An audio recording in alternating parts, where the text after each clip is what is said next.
Pelatih timnas Indonesia, Shin Tae-yong belum bisa memastikan partisipasi Maarten Paes untuk melawan Irak dan Filipina di FIFA Matchday Juni 2024. Terkait hal itu, PSSI mengatakan ada satu proses lagi yang harus dilewati Maarten Paes untuk bisa membela timnas Indonesia.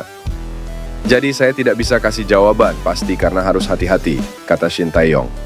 Sebagai informasi, Maarten Paes secara resmi telah menjadi WNI seusai menyelesaikan proses pengambilan sumpah di kantor wilayah Kemenkumham DKI Jakarta pada Selasa 30 April 2024. Kiper berpostur 190 cm itu mengungkapkan bahwa dirinya memiliki ambisi membawa timnas Indonesia ke pentas Piala Dunia 2026. Akan tetapi, Shin Tae-yong mengatakan akan melihat situasi Maarten Paes terlebih dulu hingga akhir Mei 2024. Memang sudah sumpah, tapi harus kita lihat nanti situasinya akhir Mei bagaimana, kata Shin. Sementara itu, PSSI terus mengupayakan agar Maarten Paes bisa membela timnas Indonesia di 2 laga mendatang. Kalau Maarten Paes ada satu tahapan lagi yang harus kita laksanakan, kami lagi kerjakan itu, bukan perpindahan federasi. Ada satu tahapan agak berbeda dibanding yang lain, ucap anggota Komite Eksekutif Exco PSSI, Arya Sinulinga. Kemungkinan proses ini adalah untuk menyelesaikan masalah soal aturan FIFA yang menjadi kendala Maarten Paes dinaturalisasi di Pengadilan Arbitrase Olahraga, CAS. Hal ini karena kiper FC Dallas itu ternyata sempat membela timnas U21 Belanda pada ajang kualifikasi Piala Eropa U21 2021. Berdasarkan regulasi FIFA, seorang pemain bisa berganti dan bermain untuk tim nasional lainnya jika berusia di bawah 21 tahun pada saat terakhir bermain baik, itu tim junior ataupun senior di pertandingan resmi.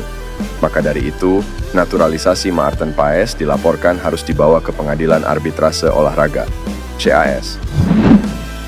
Perwakilan pemilik Como 1977, Mirwan Suarso membeberkan alasan timnya tidak mungkin merekrut Tom Hay untuk Liga Italia Serie A musim depan. Menurut Mirwan, pihak klub menilai Tom Hay tidak memenuhi standar klub untuk mengarungi Serie A musim depan. Tidak mungkin rekrut Tom Hay. Kami sudah melihat dia dan tidak memenuhi standar untuk mengangkat tim. Jadi pelapis mungkin bisa, tapi pelapis ketiga, kata Mirwan. Saat berpentas di Serie B, Como 1977 sempat berencana merekrut Tom Hay, namun hal itu batal terrealisasi. Persaingan di Serie A jadi salah satu alasan gelandang 29 tahun itu tidak bergabung dengan klub berbasis di kota Como tersebut. Tom Hay karena cocok di Serie B. Tapi untuk ke Serie A, belum tentu, jadi kami belum berani. Venezia juga akan melakukan hal serupa. Jika lolos ke Serie A, tentu mencari pemain baru juga. Kalau tidak, mereka bisa turun lagi ke Serie B, ujarnya. Lebih lanjut, alasan tidak mendatangkan Tom Hay karena tempat untuk gelandang dengan tipe serupa sudah penuh. Setidaknya ada 5 pemain dengan posisi yang biasa ditempati oleh Hay di lapangan hijau. Sebelumnya, Tom Hay dihubungkan dengan Como usai resmi pisah dengan SC Heerenveen. Media lokal Belanda memberitakan terdapat kemungkinan Hay merapat ke Italia karena yang bersangkutan ingin berkarier di luar negara kelahirannya tersebut. Pemain keturunan yang mentas di Liga Champions, Kevin Dix, disebut bahwa dirinya akan mudah dibujuk agar bisa membela timnas Indonesia karena hasratnya memperkuat Belanda sudah tidak ada. Kevin Dix merupakan pemain keturunan Grade A. Ia berkarier di FC Copenhagen yang mentas di Liga Champions musim ini. Meski kariernya terhitung cemerlang bersama klub Denmark ini, Kevin Dix belum pernah mendapatkan panggilan ke timnas Belanda. Terlebih tim Oranje kini memiliki bek yang tangguh seperti Virgil van Dijk, Matthijs de Ligt, hingga Nathan Ake. Peluangnya pun kecil bisa main dengan timnas Belanda. Kevin Dix sendiri terakhir kali mendapatkan panggilan untuk bermain di Belanda U21.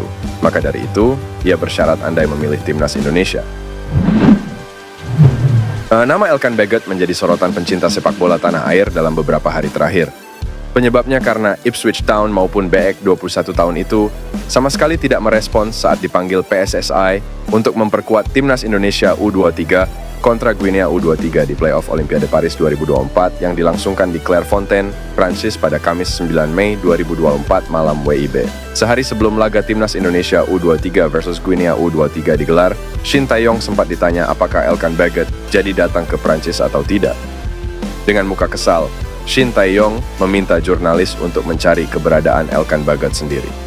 Terkait Baggott, mungkin dari media di Indonesia bisa mengikuti jadwalnya seperti apa. Mungkin bisa dicari tahu, setelah itu mungkin bisa dilihat maksudnya Baggott bagaimana, kata Shin Tae-yong. Singkatnya, Elkan Baggett tidak hadir dalam laga timnas Indonesia U23 versus Guinea U23. Padahal, tenaga Elkan Baggett dibutuhkan di laga tersebut. Semalam, Elkan Baggett membuat postingan yang menghebohkan di akun media sosial Instagramnya. Ia terciduk bersama sang kekasih tengah berlibur di salah satu negara Asia Selatan yang dikenal memiliki pantai indah, Maladewa. Mungkin takut diserang netizen Indonesia, Elkan Baggett memilih mematikan fitur komentar di Instagramnya. Pengamat sepak bola tanah air, Roni Pangemanan, pun angkat suara soal polemik Elkan Baggett. Bung Ropan mengatakan, peluang Elkan Baggett dipanggil Shin Tae-yong untuk laga kontra Irak dan Filipina, 50 Fempu melihat kondisi saat ini. Bung Ropan menegaskan, Shin Tae-yong pun tak perlu takut sekalipun tidak memanggil Elkan Baggett. Sebab, pelatih 53 tahun itu memiliki banyak opsi di lini belakang. Shin Tae-yong bakal full senyum, sebab timnas Indonesia berpotensi memiliki penyerang naturalisasi baru dari Belanda. Pemain yang dimaksud adalah penyerang jangkung yang berkostum FC Utrecht, Ole Romeni. Ya, sosok Ole Romeni memang sedang ramai dikabarkan bakal menjalani proses naturalisasi sebagai pemain timnas Indonesia. Apalagi Ole Romeni memiliki darah keturunan Indonesia dari sang nenek. Kini kabar soal Ole Romeni bakal memperkuat timnas Indonesia semakin mencuat setelah Ragnar Oratmangoen membocorkan update naturalisasi sang pemain. Menurut Ragnar, saat ini Ole Romeni mengaku masih pikir-pikir untuk dinaturalisasi menjadi warga negara Indonesia, WNI. Kemudian, Ragnar juga telah memberikan masukan kepada Romeni soal keputusannya membela Merah Putih. Yang di sisi lain, Ole Romeni mengaku telah berkomunikasi dengan Ketua Umum PSSI Erick Thohir tentang proses naturalisasi sebagai WNI. Saat diwawancara media Belanda, Voetbal Premier, pemain 23 tahun itu sedang mempertimbangkan dengan matang untuk membela skuad Garuda. Tentu, hadirnya Ole Romeni dapat menjadi pemecah masalah lini depan timnas Indonesia.